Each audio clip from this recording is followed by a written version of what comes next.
Cuando empecé a cultivar, hace ya muchos años, recuerdo que lo primero que me enseñaron fue a mirar la planta, sus hojas, el color, si tenía alguna mancha, si crecía hacia arriba con fuerza, y durante mucho tiempo eso fue lo único que supe ver. Pasaba horas observando cada detalle del tallo, cada nueva hoja que brotaba, cada flor que prometía convertirse en fruto. Y claro, eso no está mal. La planta nos habla, nos cuenta sus necesidades a través de su aspecto, pero yo me quedaba solo en eso, en lo que mis ojos podían alcanzar sin tener que ensuciarme demasiado. Pero con los años, con las temporadas de lluvia y sequía, con las cosechas que unas veces eran generosas y otras casi no llegaban, algo empezó a cambiar en mi forma de observar. Recuerdo una tarde, después de un largo verano, que levanté una planta de tomate que ya había dado lo que tenía que dar. Sus raíces salieron con un terroncito de tierra pequeñísimo,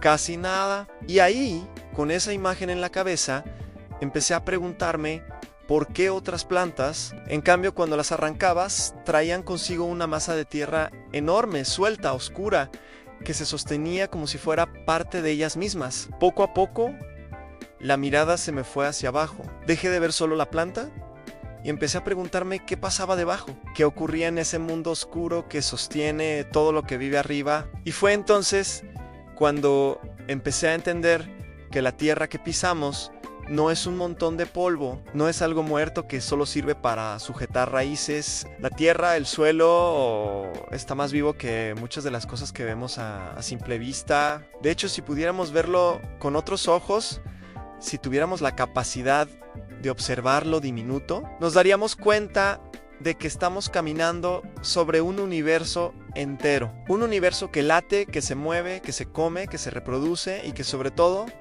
respira. Porque sí, la tierra tiene aliento, aunque a simple vista parezca inmóvil y silenciosa. Hoy quiero compartir con ustedes eso que a mí me costó tanto tiempo aprender. Quiero que nos agachemos juntos, que pongamos las manos en la tierra y descubramos cómo es eso de que la tierra respira. Porque no es una metáfora poética, no es una forma bonita de decir las cosas. Es un hecho biológico, un proceso real que ocurre cada segundo bajo nuestros pies. Cada vez que una lombriz se mueve entre las partículas del suelo, cada vez que un hongo extiende sus hilos buscando alimento, cada vez que una bacteria diminuta descompone un resto de hoja, todo eso genera un intercambio de gases. Todo eso es respiración, y entender ese aliento, ese intercambio silencioso que ocurre todo el tiempo bajo nuestros pies, es la clave para tener plantas sanas, fuertes y llenas de vida, sin necesidad de depender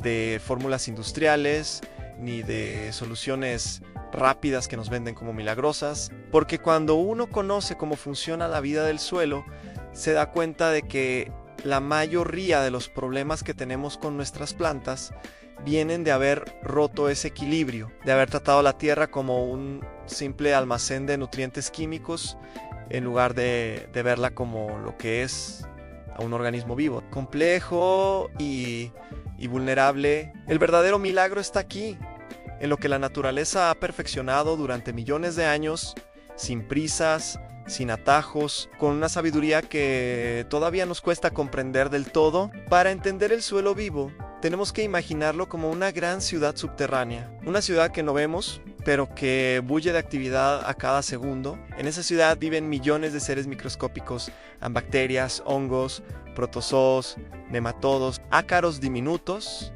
y una larga lista de criaturas que pasan su existencia sin que nosotros nos enteremos. Pero no están ahí por casualidad. Cada uno cumple una función, como los engranajes de un reloj antiguo, de esos que funcionan con cuerda y que necesitan que todas las piezas estén en su sitio para marcar la hora correcta. Si falta una pieza, si alguna se daña, el reloj empieza a fallar. Y lo mismo pasa en el suelo. Cuando agarramos un puñado de tierra fértil, de esa que huele a bosque después de la lluvia, de esa que se desmenuza entre los dedos y tiene un color oscuro, en ese puñado hay más seres vivos que personas en el planeta. No es una exageración, es una realidad que cuesta de creer, pero que transforma por completo nuestra manera de relacionarnos con el huerto o el jardín. Porque si entendemos que en ese puñado hay vida, dejamos de tratarlo como un simple soporte. Dejamos de verlo como un medio inerte al que hay que llenar de cosas de fuera. Empezamos a comprender que nuestro trabajo no es alimentar directamente a la planta, sino alimentar y cuidar toda esa vida que a cambio se encargará de que pues la planta crezca fuerte. Eso, justo eso, es lo que llamamos un suelo vivo, y en esa ciudad subterránea de la que hablábamos ocurre algo fascinante. Sus habitantes respiran, así como nosotros inhalamos y exhalamos aire. El suelo también tiene su propio ritmo, su propio pulso. Los microorganismos, las raíces, los insectos diminutos, todos ellos están consumiendo oxígeno y liberando dióxido de carbono. Eso es, ni más ni menos, la respiración del suelo. Un proceso invisible pero constante, que podemos llegar a percibir si afinamos nuestros sentidos y aprendemos a leer los signos que la tierra nos regala. He pasado muchas madrugadas en el huerto cuando el rocío todavía cubre las hojas y el aire tiene ese frescor que solo se siente al amanecer. En esos horas, si uno se agacha y pone atención, puede notar cómo la tierra parece exhalar un vaporcito tenue. Es la respiración. Es la vida subterránea trabajando, descomponiendo materia orgánica, transformando nutrientes, construyendo ese suelo esponjoso que nuestras raíces tanto agradecen. Y cuando entiendes eso, cuando realmente lo sientes, ya no vuelves a mirar un suelo desnudo de la misma manera. Porque un suelo desnudo, sin cobertura, expuesto al sol y al viento, es como un pulmón al aire libre, seco, agrietado. Ese suelo apenas respira. Su actividad microbiana disminuye, la vida se esconde o muere, y lo que queda es un sustrato polvoriento que necesita que le echemos todo de fuera para que algo crezca. En cambio, un suelo cubierto, con hojas secas, con paja, con restos de cosecha, con plantas vivas que lo protegen, ese suelo mantiene su humedad, su temperatura estable, y sus habitantes pueden seguir respirando sin agobios. Ahí es donde entra nuestra mano, nuestra forma de acompañar. No se trata de intervenir a lo grande, de remover la tierra constantemente, de voltearla como si estuviéramos haciendo un pastel. Se trata de proteger, de observar, de añadir materia orgánica en la superficie para que los propios habitantes del suelo se encarguen de incorporarla. Las lombrices, esos seres maravillosos, van tirando de los restos hacia abajo. Los hongos tejen sus redes y transportan nutrientes de un lado a otro. Las bacterias descomponen lo más pequeño y lo dejan disponible para las raíces, y las plantas, mientras tanto, no están pasivas. Ellas también participan en este baile. A través de sus raíces van soltando exudados, sustancias dulces que fabrican con la energía del sol y que liberan al suelo para alimentar a los microorganismos. Es un trueque constante. Los microbios reciben azúcares y a cambio protegen a la raíz, le facilitan minerales, le ayudan a absorber agua. Esa conexión,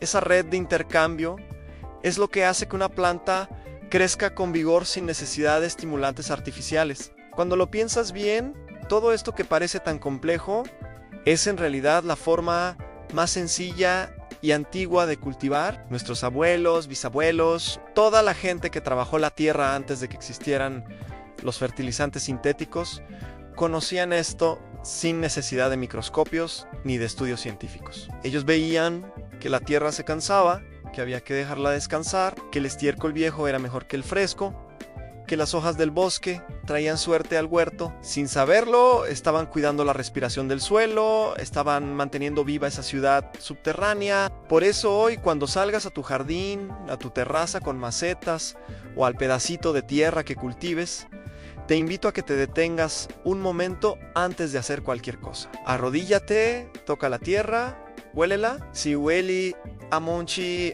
a bosque, a humedad buena, vas por buen camino. Si no huele a nada, si está polvorienta o compacta, quizás sea momento de devolverle un poco de esa vida que perdió. Un puñado de compost, un acolchado de hojas secas, un poco de agua sin cloro. Y sobre todo, paciencia. La tierra tarda en despertar, pero cuando lo hace, no hay quien la pare. Y así, entre todos, vamos aprendiendo a cultivar de otra manera. Una manera que no lucha contra la naturaleza, sino que la acompaña, que no fuerza, sino que sostiene, que no gasta, sino que regenera. Porque al final, lo que estamos haciendo no es solo producir alimentos o tener plantas bonitas, estamos aprendiendo a formar parte de un ciclo que nos incluye, que nos necesita y que nos sostiene. Si este camino de volver a la tierra te resuena, si sientes que hay algo en estas palabras que despierta tu propia conexión con lo vivo, te invito a quedarte, suscríbete, activa la campanita, comparte con quien creas que necesite escuchar esto. Aquí, en Raíz Ancestral, seguiremos aprendiendo juntos, poniendo las manos en la tierra y recordando lo que nunca debimos olvidar, aunque la vida se construye desde abajo, en silencio, con respeto y con tiempo. Nos vemos en el próximo video, con la tierra aún pegada en las uñas y el corazón agradecido.